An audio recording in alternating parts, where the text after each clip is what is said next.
Praise the lord. ప్రభు పేరిట మీ అందరికీ శుభాభివందన తెలియజేసుకుంటున్నాను. ఈ దినము దేనికి వాగ్దానం చూసుకున్నట్లయితే కీర్తన గ్రంథము 96వ అధ్యాయము 11వ వచనంలో చూసుకుంటే, యెహోవా వేచించున్నాడు, ఆకాశము సంతోషించును గాక, భూమి ఆనందించును గాక, సముద్రమును దాని సంపూర్ణతయు ఘోషించును గాక అని దేవునికి లేఖనం సెలవిస్తుంది.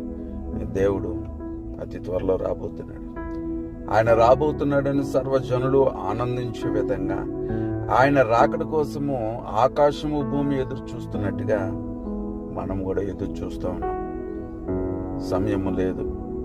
సద్వినియోగం చేసుకునే వారిగా దేవుడు నీకు ఇచ్చిన దానిని గట్టిగా పట్టుకొని దేవునిలో ముందుకు నడిచి దేవునితో ఆనందించే భాగ్యము మనం అందరం పొందుకోవాలని ప్రభు ఆలోచన చేస్తున్నాడు.